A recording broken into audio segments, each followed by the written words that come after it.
नमस्कार, सुबह 8 बजे के समाचारों में आपका स्वागत है। आपके साथ मैं हूं पूजा पांडे। सबसे पहले देखते हैं 20 बड़ी खबरें।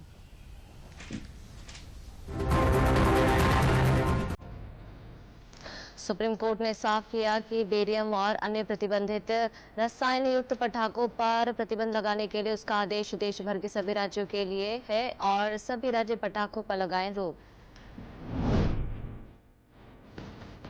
इलाहाबाद हाईकोर्ट की लखनऊ बेंच ने राज्य सरकार को दी बड़ी राहत। 12,407 सहायक अध्यापकों के चयन को रद्द करने के एकल पीठ के निर्णय को किया खारिज।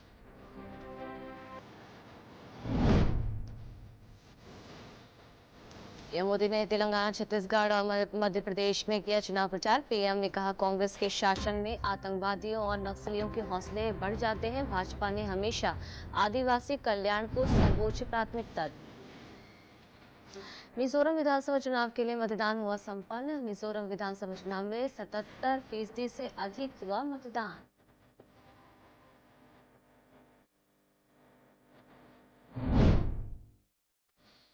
छत्तीसगढ़ में पहले चरण के लिए मतदान संपन्न। छत्तीसगढ़ में पहले चरण के लिए 71% से अधिक हुआ मतदान।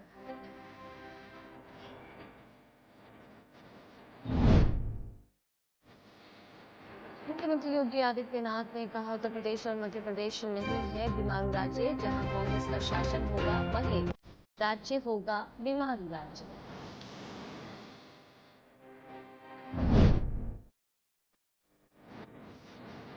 छत्तीसगढ़ के कांकेर और सुकमा में नक्सलियों से सुरक्षा बलों की हुई मुठभेड़। कांकेर में कुछ नक्सली हुए घायल। AK-47 भी बरामद।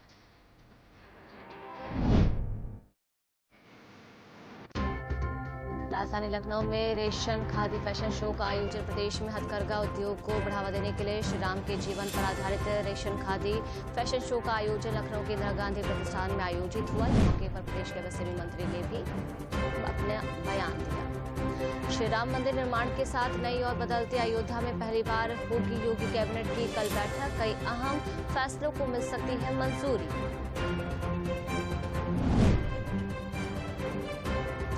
दिवाली को लेकर बाजारों में रौनक बढ़ी। सजावट की सामग्री, दीपक और रंग बिरंगी विद्युत झालरों से दुकानों भरी नजर आई। और मथुरा में खादी महोत्सव का हुआ आयोजन। गांधी शिल्प बाजार में उत्तर प्रदेश और उत्तराखंड की हस्तशिल्प, हथकरघा, खादी और ग्रामोद्योग उत्पादों की हो रही है बिक्री।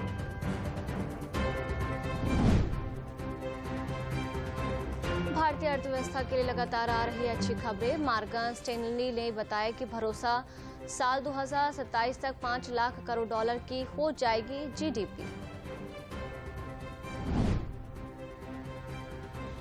IMF के कार्यकारी निदेशक KV सुब्रमण्यम ने कहा कि देश में बेरोजगारी की दर 5 सालों में सबसे कम 3.2% के स्तर पर। भारत में रोजगार की स्थिति में हुआ सुधार।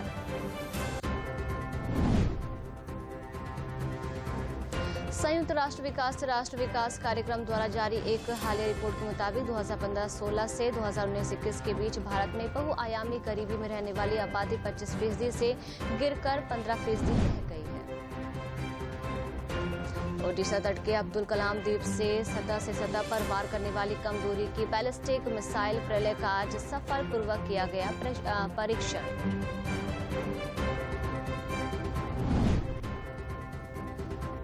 केंद्र सरकार ने ईज ऑफ लाइफ को बढ़ावा देने के लिए जीवन प्रमाण की शुरुआत की। पेंशनधारियों के लिए वर्ष 2014 में बायोमेट्रिक का प्रयोग करते हुए ऑनलाइन जीवन प्रमाण पत्र जमा करने की दी गई थी सुविधा। देश के महान वैज्ञानिक डॉक्टर CV रमन की आज है जयंती। चंद्रशेखर वेंकटरमन को वैज्ञानिक शोध और युवाओं में विज्ञान के प्रति लगाव पैदा करने के लिए किया जाता है याद। महिला तीरंदाज शीतल देवी ने पेश की जीवटता की मिसाल। दोनों हाथ से दिव्यांग होने के बावजूद शीतल ने पैरा एशियाई खेलों में जीते 2 स्वर्ण और 1 रजत पदक। ऑस्ट्रेलिया अफगानिस्तान को हराकर पहुंचा विश्व कप के सेमीफाइनल में। ऑस्ट्रेलियाई खिलाड़ी ग्लेन मैक्सवेल ने बनाए नाबाद 201 रन। और अमेरिका में चला वन्य जीवों को बचाने का अभियान। लॉस एंजलिस के चिड़ियाघर में जानवरों को अवैध तस्करी से बचाकर सुरक्षित रखा गया।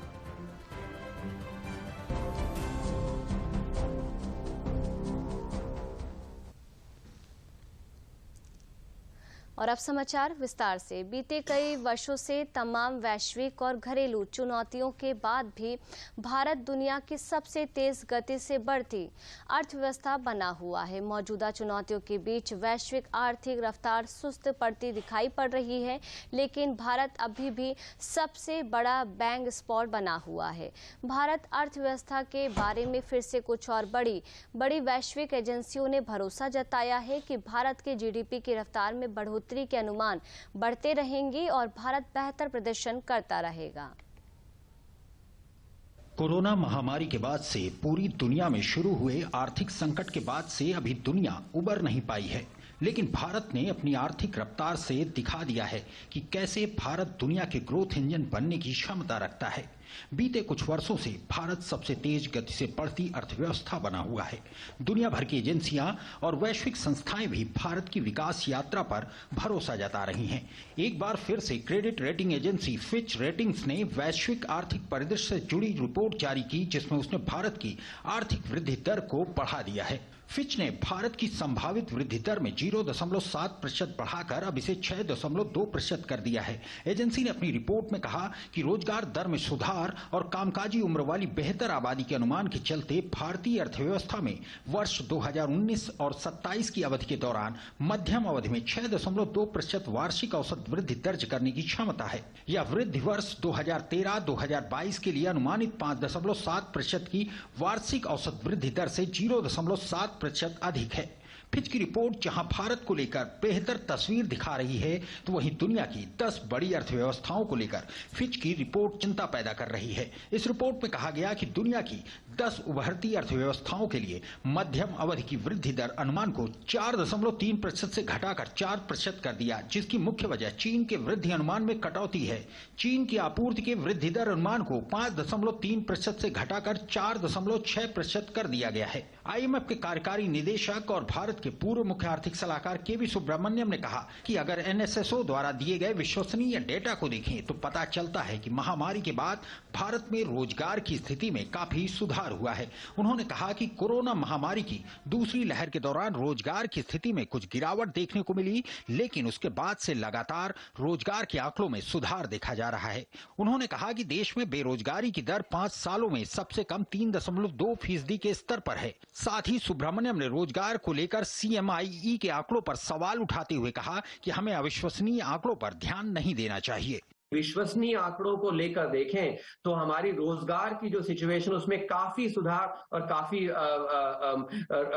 काफी मोमेंटम आया है, क्योंकि जीडीपी ग्रोथ बढ़ा है तो उससे रोजगार बढ़ना ये स्वाभाविक है और ये साफ दर्शाता है कि हमारी जो PLFS की जो डेटा है वो विश्वसनीय है। यदि आप देखें जो पीस हमने लिखा है उसमें, तो लॉकडाउन के समय में और जो पहली जो उसमें सेकेंड वेव जो आई थी ओमिक्रॉन वाली वेव में, उसमें रोजगार की सिचुएशन जो उसमें खराब हुआ था, ये भी ये साफ दर्शाता है कि ये आंकड़े जो है ये विश्वसनीय है, क्योंकि लॉकडाउन के समय में जो कठिनाइयां हैं वो बढ़ी थी, उसी तरह जो कोविड की जो सेकेंड वेव थी उसमें भी बढ़ी थी और उसमें जो है रोजगार का जो सिचुएशन जो है थोड़ा खराब होना ये साफ दर्शाता है कि ये आंकड़े जो है विश्वसनीय है और इन्हीं पे हमें ध्यान देना चाहिए, न कि जो अविश्वसनीय CMI के आंकड़े हैं।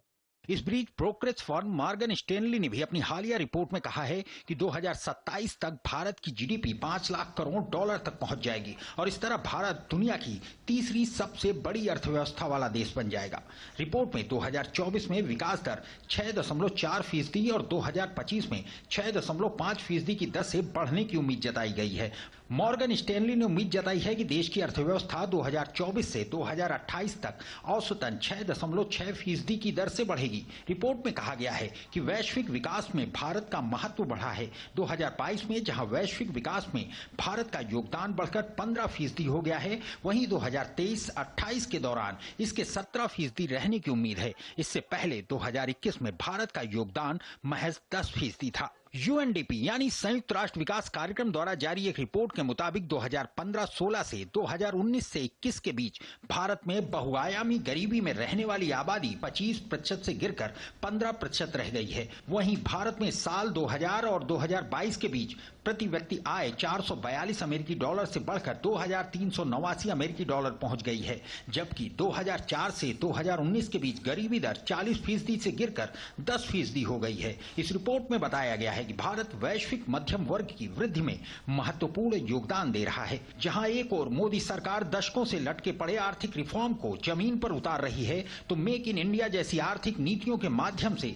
देश की आर्थिक गति को बढ़ाकर दुनिया के सामने एक मिसाल पेश कर रही है। और यही कारण है कि पूरी दुनिया आज भारत की ओर नजरें गड़ाए हुए है। छत्तीसगढ़ में पहले चरण के लिए 20 विधानसभा सीटों पर मतदान संपन्न हो गया है, तो मिजोरम की सभी 40 विधानसभा सीटों पर एक ही चरण में वोटिंग संपन्न हुई। छत्तीसगढ़ में जिन 20 विधानसभा सीटों के लिए मतदान हुआ वह नक्सल प्रभावित इलाका था, जहां 2018 के मुकाबले इस बार ज्यादा वोटिंग देखने को मिली है। छत्तीसगढ़ विधानसभा चुनाव के पहले चरण में मतदाताओं में जबरदस्त उत्साह नजर आया। सुबह से ही मतदान केंद्रों पर लंबी लंबी कतारों में लगकर लोगों ने वोट डाले। युवाओं के साथ ही बुजुर्गों और दिव्यांगों ने भी मताधिकार का इस्तेमाल किया। पहली बार वोट डालने वाले युवाओं में अलग ही उमंग और उत्साह देखने को मिला। लोकतंत्र के इस पर्व में महिलाओं ने बढ़ चढ़कर हिस्सा लिया। मैं 18+ हो गई, एडल्ट हो गई हूँ। मुझे अपना नेता खुद चुनने का अवसर मिला है। फर्स्ट टाइम वोट की हूँ। जो भ्रष्टाचारी से परे हो और देश को प्राथमिकता दे, जो अच्छी शिक्षा और सारे बच्चों का विकास अच्छे से हो सके। कड़ी सुरक्षा के बीच नक्सल प्रभावित इलाकों में भी लोगों ने बड़ी संख्या में मतदान किया। सुकमा के नक्सल प्रभावित कारीगुंडम इलाके में भी 23 साल बाद वोट डाले गए। छत्तीसगढ़ विधानसभा चुनाव के पहले चरण में आम लोगों के साथ ही खास लोगों ने भी मतदान में हिस्सा लिया। पूर्व मुख्यमंत्री रमन सिंह ने राजनांद गांव में तो छत्तीसगढ़ सरकार में मंत्री और कांग्रेस उम्मीदवार कवासी लखमा ने सुकमा में वोट डाला। इनके अलावा नारायणपुर से भाजपा उम्मीदवार केदार कश्यप ने भी मतदान किया। पहले चरण के मतदान के साथ ही 223 उम्मीदवारों की किस्मत ईवीएम में कैद हो गई, लेकिन जीत को लेकर पार्टियों के अपने अपने दावे हैं। 100% विश्वास मुझको है कि भारतीय जनता पार्टी प्रथम चरण में बस्तर और राजनांदगांव को मिला दे तो 20 सीटों के साथ हम पहले चरण में ही बहुमत की दिशा में आगे बढ़ेंगे और 14 से 15 सीटों पर भारतीय जनता पार्टी पहले चरण में और दोनों चरण मिला के स्पष्ट बहुमत के साथ भारतीय जनता पार्टी की सरकार छत्तीसगढ़ में बने। इससे लोग प्रभावित हैं और इसी कारण से मतदान का प्रतिशत भी बढ़ेगा और फर्स्ट टाइम वोटर भी बढ़ चढ़ कर हिस्सा ले रहे हैं। तो इसमें हमारी जो सीट है वो 18 या 19 धोखे से 1 सीट कहीं भाजपा आ जाए। पहले चरण में जिन 20 सीटों पर वोटिंग हुई उनमें 12 सीटें बस्तर संभाग की और 8 सीटें दुर्ग संभाग की हैं। दूसरे चरण में 70 सीटों पर 17 नवंबर को वोट डाले जाएंगे। चुनाव का नतीजा इस बात पर निर्भर करेगा कि जनता किसके वादों पर भरोसा करती है और किसके वादे उसे ज्यादा लुभाते हैं। उधर मिजोरम विधानसभा चुनाव की सभी 40 सीटों पर मतदाताओं ने बड़ी संख्या में वोट डाले। सुबह से ही मतदान केंद्रों पर लोग अपनी बारी का इंतजार करते नजर आए। 18 साल के युवाओं से लेकर 101 साल के बुजुर्ग ने भी अपने मताधिकार का इस्तेमाल किया। चंफाई दक्षिण में 101 साल के बुजुर्ग पुरु आल्हनु डाला ने अपनी पत्नी के साथ वोट डाला, तो 96 साल के दिव्यांग पू जदावला ने आइजोल में वोट डाला। पहली बार वोट डालने वाले युवाओं में अलग ही उत्साह नजर आया। वहीं लोकतंत्र के इस पर्व में महिलाओं ने भी बढ़ चढ़कर हिस्सा लिया। मिजोरम की सभी 40 सीटों पर मतदान के साथ ही 174 उम्मीदवारों की किस्मत ईवीएम में कैद हो गई। My first time voting and my voting experience was quite good. So I just want from the government to make the roads so clear so that there will be no any problems. The transportation to be more better than this, and I expected from this new government to do that. Mizoram विधानसभा चुनाव में आम लोगों के साथ ही खास लोगों ने भी मतदान किया। मिजोरम के राज्यपाल हरिबाबू कंभमपति ने आइजोल दक्षिण द्वितीय क्षेत्र में एक मतदान केंद्र पर वोट डाला, तो मुख्यमंत्री जोरमथांगा ने आइजोल उत्तर द्वितीय विधानसभा क्षेत्र के अंतर्गत मतदान केंद्र पर अपना वोट डाला। मिजोरम कांग्रेस प्रमुख लाल सावता ने आइजोल के मिशन बेंग थलांग में और ZMP के कार्यकारी अध्यक्ष के सबडांगा ने भी मतदान में हिस्सा लिया। मिजोरम के मुख्य निर्वाचन अधिकारी ने बताया कि पूरे राज्य में मतदान शांतिपूर्ण रहा। मिजोरम में सत्तारूढ़ Mizo national front, Zoram people's movement, Congress और बीजेपी के बीच मुकाबले की उम्मीद है, लेकिन जनता किसे जनादेश देगी इसके लिए 3 दिसंबर का इंतजार करना होगा, जब नतीजों का ऐलान होगा। प्रदेश के संसदीय एवं वित्त मंत्री सुरेश खन्ना ने कहा कि देश में 5 राज्यों में भारतीय जनता पार्टी सभी जगह चुनाव जीतेगी। देश की जनता जान चुकी है, जो सरकार विकास करती है उसी को अपना समर्थन देती है। देश और दुनिया में योगी जी का इतना बड़ा नाम है, उन पर जनता विश्वास करती है और उनका विकास बोलता है। उन्होंने राहुल गांधी पर कटाक्ष करते हुए कहा कि विपक्षी गठबंधन उस गाड़ी की तरह है जिसके 28 ड्राइवर हैं। जनता ऐसे गठबंधन को पहले भी देख चुकी है। इस दौरान उन्होंने श्री कृष्ण जन्मभूमि के दर्शन किए और अधिकारियों के साथ समीक्षा बैठक भी की।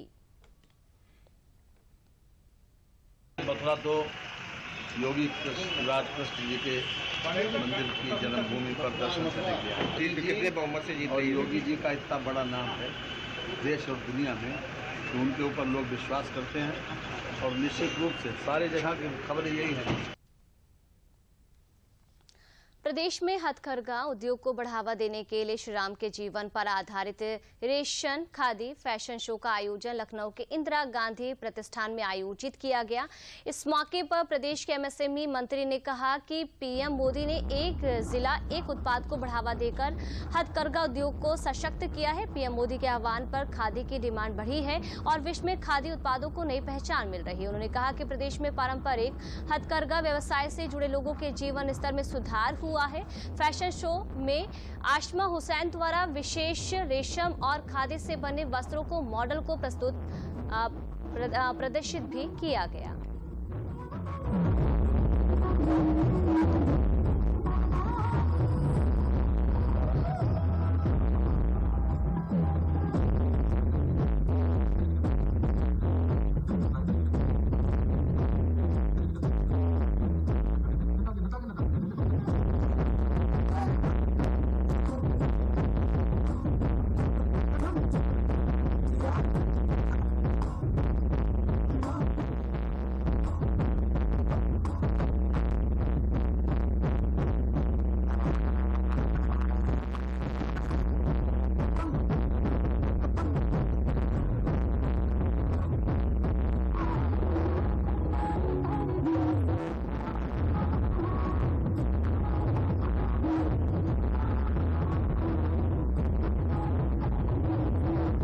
साथ ही साथ लगातार यूपी सरकार का एक जोर है कि जो भी हमारे बुनकर भाइयों के द्वारा उत्पाद है या ODOP के उत्पाद है या स्वयं सहायता समूह की महिलाओं के द्वारा जो उत्पाद है, इनको एक अच्छा बाजार मिले, इनको इनके उत्पाद की इनकी कीमत मिले।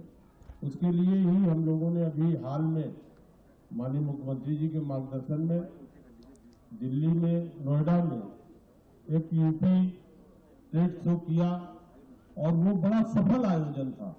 पूरे उत्तर प्रदेश के सभी उद्यमियों के द्वारा, ODOP के द्वारा, महिला उद्यमियों के द्वारा और जितने भी MSME हथकरघा और हमारे उत्तर प्रदेश में जितने भी उद्योग हैं, सभी लोगों के सहयोग से उनके उत्पाद का एक बेहतर प्रदर्शन हुआ। योगी सरकार प्रदेश के 13 जिलों जैसे कि आगरा, बांदा, चित्रकूट, फिरोजाबाद, झांसी, कानपुर नगर, लखनऊ, महोबा, मथुरा, मिर्जापुर, प्रयागराज, उन्नाव व वाराणसी में 7 से 9 नवंबर तक जल दिवाली मना रही है, जिसका आगाज 7 नवंबर से हो गया है। पहले दिन बांदा, झांसी, कानपुर, लखनऊ, मथुरा, मिर्जापुर, वाराणसी में कार्यक्रमों का आयोजन हुआ। पानी के लिए महिलाओं के लिए पानी के इस आयोजन में स्वयं सहायता समूहों की महिला सदस्यों को वाटर ट्रीटमेंट प्लांट का भ्रमण कराकर वहां होने वाले पानी के ट्रीटमेंट के बारे में जानकारी दी गई और उन्हें आत्मनिर्भर बनने का संदेश दिया गया। इस 3 दिवसीय आयोजन में 13 जिलों के 20 वाटर ट्रीटमेंट प्लांट पर 40 महिलाओं कुल 800 सदस्यों के माध्यम से जल दिवाली मनाई जाएगी। जल दिवाली कार्यक्रम में शामिल होने वाली महिलाओं के लिए एक ड्रेस कोड भी रखा गया है, जिसमें महिलाएं नीली साड़ी और सूट पहन कार्यक्रम में शामिल हुई। भ्रमण के समय सभी समूह सदस्यों को जल दिवाली से संबंधित फील्ड किट भी दिया गया, जिसमें बैग, स्टील, ग्लास व बोतल उपहार में दिए गए। इस दौरान महिलाओं को शहर की पाइप जल प्रणाली, पानी के स्रोत व नलों तक पानी पहुंचने की प्रक्रियाओं और पानी को शुद्ध किए जाने के संबंध में विशेषज्ञों द्वारा प्रशिक्षित किया गया। इसके बाद महिलाओं को देश का जिम्मेदार नागरिक होने के नाते हर हाल में जल संरक्षण करने की शपथ भी दिलाई गई।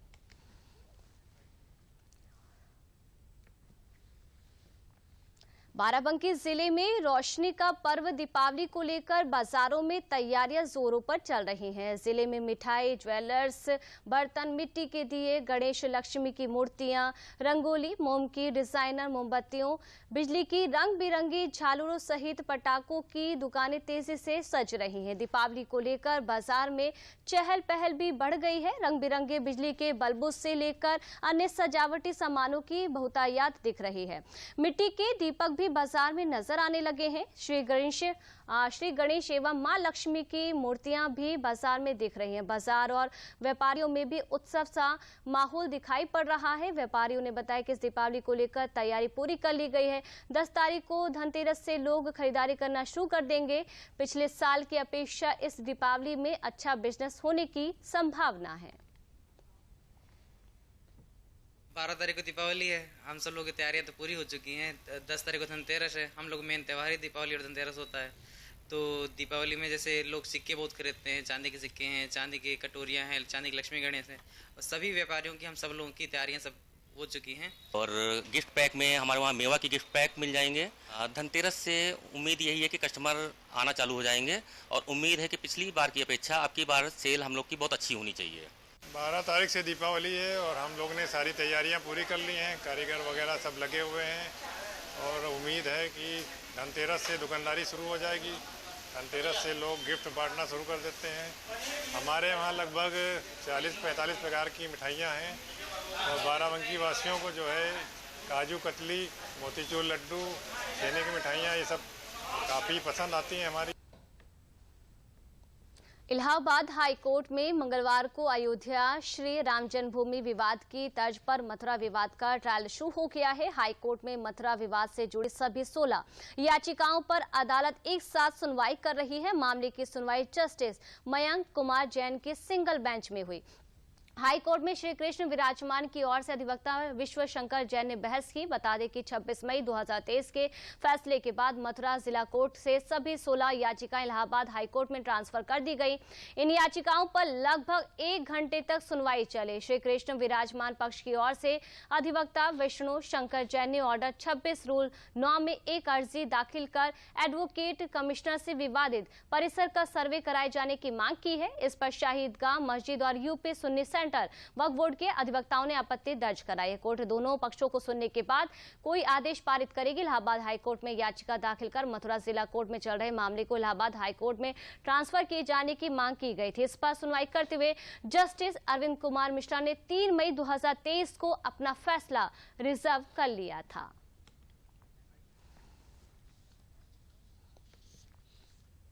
जनपद अंबेडकर नगर में राशन डीलरों की आय बढ़ाने के उद्देश्य से 75 अन्नपूर्णा भवन बन रहे हैं, जिसमें प्रथम अन्नपूर्णा भवन का लोकार्पण नगर पंचायत जहांगीरगंज में जिला पूर्ति अधिकारी शिवाकांत पांडे ने किया। इस अन्नपूर्णा भवन में लाभार्थियों को उनके खाद्यान्न राशन के अलावा दैनिक उपयोग की 38 वस्तुओं की बिक्री मॉडल शॉप के द्वारा की जाएगी। जिला पूर्ति अधिकारी शिवाकांत पांडे ने बताया कि शासन की मंशा है कि राशन प्रचुर मात्रा में लाभार्थियों में वितरित हो, जिसके लिए ये मॉडल शॉप वरदान सिद्ध होंगे, जहां पर एक ही स्थान पर लाभार्थियों को उनके दैनिक उपयोग की 38 वस्तुएं इन मॉडल शॉप पर उपलब्ध होंगी।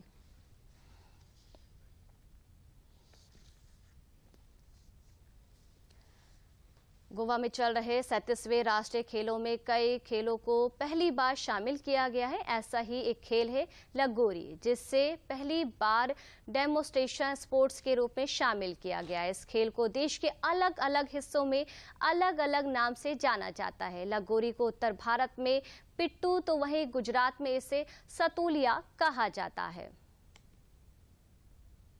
लगोरी को पहली बार राष्ट्रीय खेलों में डेमोन्स्ट्रेशन स्पोर्ट्स के रूप में शामिल किया गया है। लगोरी एक आउटडोर खेल है जिसे देश भर के युवा अपने गली मोहल्लों में बचपन से खेलते आए हैं। लगोरी को उत्तर भारत में पिट्ठू के नाम से भी जाना जाता है, तो वहीं गुजरात में इसे सतोलिया कहा जाता है। दक्षिण भारत में भी इसके अलग अलग नाम देखने को मिलते हैं। पूरे देश में इसकी लोकप्रियता को देखते हुए इसे राष्ट्रीय खेलों में शामिल किया गया। देखिए, लगोरी एक इतना रोमांचक खेल है और हम सब ने अपने बचपन में खेला है। आप गांव-गांव में देखते हैं खेला जा रहा है, शहरों में खेला जाता था और ये खा जाता है। मुझे याद है कि जब हम छोटे होते थे तो स्टोन्स के साथ खेलते थे, 7 स्टोन्स को लगाना, और पिट्ठू कहा जाता है इसको नॉर्थ इंडिया में। सो बहुत मजा आया और ये एक पहल थी। Government of Goa sports minister साहब ने एक रिक्वेस्ट डाली थी IOA को कि लगोरी को एज अ डेमोन्स्ट्रेटिव स्पोर्ट डाला जाए, बिकॉज वेस्टर्न घाट्स में ये बहुत ज्यादा पॉपुलर है। एंड टुडे वी सी आज 37 नेशनल गेम्स में ये डेमो स्पोर्ट आया और सभी ने बहुत इसका रोमांच उठाया है। हमारे ऑनरेबल प्राइम मिनिस्टर हैं नरेंद्र मोदी जी, उन्होंने जो मन की बात में कहा था, इंडियन ट्रेडिशनल गेम लगोरी का शब्द उन्होंने यूज किया था और उसके बाद हमने बहुत कोशिशें की है, पर हमें जो सपोर्ट मिला है गोवा गवर्नमेंट से, आज इस जगह पे हमारे बच्चों ने सब किया है, हमने कुछ नहीं किया। बच्चों ने इतना अच्छा परफॉर्म किया है, उसकी वजह से अभी वो सोच पॉजिटिव अप्रोच मिला है उनको। This can be A medal tally game in future. लगोरी का खेल एक टेनिस बॉल और 7 पत्थरों के साथ 2 टीमों के बीच खेला जाता है। इसमें एक टीम 7 पत्थरों का टॉवर तोड़ती है और दोबारा उसे बनाती है, तो वहीं दूसरी टीम गेंद से विरोधियों को हिट करके टॉवर बनाने से पहले उन्हें आउट करने का प्रयास करती है। राजस्थान में इसे सतोलिया बोलते हैं। हमें 4 साल हो गए इसे खेलते हुए। इस बार हमारी 2nd पोजीशन आई है, तो हम अगली बार और कोशिश करेंगे और 1st पोजीशन पाने की कोशिश करेंगे। दर्शक भी लगोरी के खेल का भरपूर आनंद लेते नजर आए। ये खेल उन्हें बचपन के दिनों में वापस लेकर गया। इस गेम को हम महाराष्ट्र में लगोरी के नाम से जानते हैं और गोवा में जो 37th नेशनल गेम्स ऑर्गेनाइज हुआ है उसमें फर्स्ट टाइम ही डेमोन्स्ट्रेशन हुआ है लगोरी का। इसके लिए हम लोग महाराष्ट्र से यहाँ आ चुके हैं, 3 दिन से हम लोग यहाँ हैं। बहुत मजा आ रहा है लगोरी में। हमारे देश का एक लगोरी लोकल खेल आज राष्ट्रीय इस पे जा रहा है, अच्छा लग रहा है। इंटरनेशनल पे भी जाएगा आगे, बहुत अच्छा। ये खेल बच्चों के लिए बहुत ही अच्छा है क्योंकि उनमें दिमाग का भी जोर पड़ता है, दिमाग को कैसे खेलना है, अलर्ट रहना पड़ता है, बहुत ही अलर्ट रहना पड़ता है। बहुत अच्छा गेम है। पहले हम लोग भी खेलते थे बचपन में, अभी सारी यादें ताजा हो गई है इस खेल से। बहुत अच्छा लगा है। डेमोन्स्ट्रेशन स्पोर्ट्स में पदक तो दिए जाते हैं, लेकिन ये पदक तालिका में राज्य के खाते में नहीं जुड़ते। लड़कियों के फाइनल में हरियाणा ने राजस्थान को हराया, जबकि लड़कों के फाइनल में मेजबान गोवा ने महाराष्ट्र को शिकस्त दी। समाचारों में मेरे साथ फिलहाल के लिए इतना ही। नमस्कार।